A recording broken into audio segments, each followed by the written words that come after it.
রেগে গিয়ে কেশব কুড়ুল নিয়ে জঙ্গলের অনেক গভীরে চলে গেল। কেশব কুড়ুল নিয়ে এমনভাবে কাঠ কাটছিল যেন প্রত্যেকটা কুড়ুলের কোপে সে তার দুঃখ আর অপমানকে কাটছে। কেশব যখন কাঠ কেটে বেঁধে নিয়ে বাড়ি যাওয়ার জন্য প্রস্তুত হয়, তখন সে বুঝতে পারে যে সে রাস্তা ভুলে গেছে। চারিদিকে এক রকম গাছ দেখছিল। ও বুঝতে পারছিল না যে কোন দিকে যাবে। কেশব রাস্তা খোঁজার জন্য আগে যেতে থাকল। কিছুটা এগিয়ে যাওয়ার পরে কেশব সেই বুড়ো লোকটাকে দেখতে পেল। কেশব বুড়ো লোকটার কাছে গিয়ে বলল, কাকা, আপনি এখানে? দেখুন না, আমি রাস্তা হারিয়ে ফেলেছি। আপনি কি আমাকে রাস্তা বলে দিতে পারবেন? হ্যাঁ বাবা, আমি তোমাকে রাস্তা দেখিয়ে দিচ্ছি। কাকা, আপনি এই ঘন জঙ্গলে এখন কি ব্যাপার?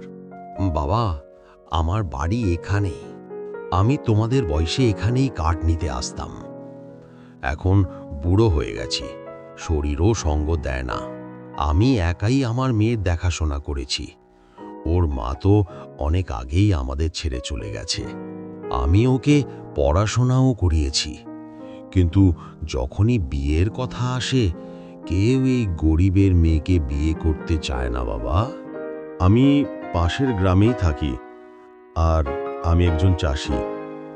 সত্যি বলতে এবার জমিতে ধান লাগিয়েছি, কিচ্ছু হয়নি। সবার জমিতে ধান হয়েছে, আর আমার জমি দেখে মনে হচ্ছে যেন আমার উপর রাগ করেছে।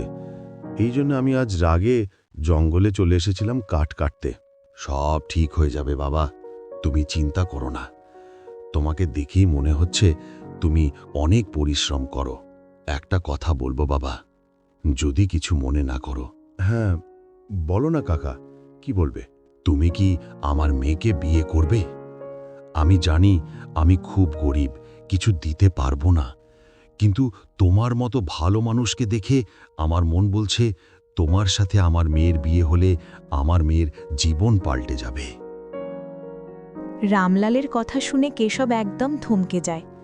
ওর মাথায় একসাথে অনেক চিন্তা ঘুরতে থাকে।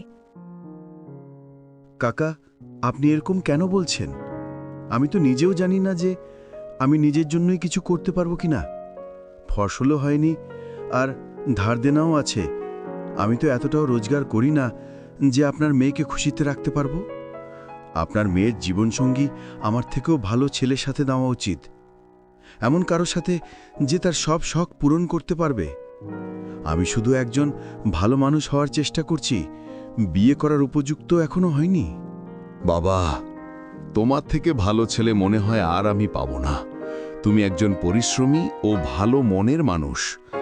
একবার নিজের মনের সাথে কথা বলে দেখো, তারপর আমাকে জানিও। কেশব চুপচাপ বাড়ি চলে এসে চিন্তা করতে থাকে। তখনই ওর মা এসে বলে, বাবা কেশব, কি হয়েছে, কি এত চিন্তা করছিস তুই? কোনো অসুবিধা হয়েছে নাকি? কেশব তার মনের সব কথা তার মাকে বলতে থাকে। বাবা, বিয়ে তো এক না একদিন করতেই হবে। যদি তুই ওই দরিদ্রের মেয়েটাকে বিয়ে করিস, এতে কোনো খারাপ নেই, বরং খুবই ভালো হবে। কারণ যদি তুই ওই মেয়েটাকে বিয়ে করিস, তাহলে ওই বৃদ্ধ বাবার ভরসা হয়ে যাবি। আজকালকার সময়ে তো অনেক ছেলে মেয়েই মা বাবাকে ছেড়ে দেয়, কিন্তু তুই যদি কোনো বৃদ্ধ বাবাকে ভরসা দিস, তাহলে সেটা শুধু বিয়ে নয়, একটা পুণ্য কাজও হবে। পরের দিন কেশব আর তার মা রামলালের মেয়ের সঙ্গে দেখা করতে যাচ্ছিল।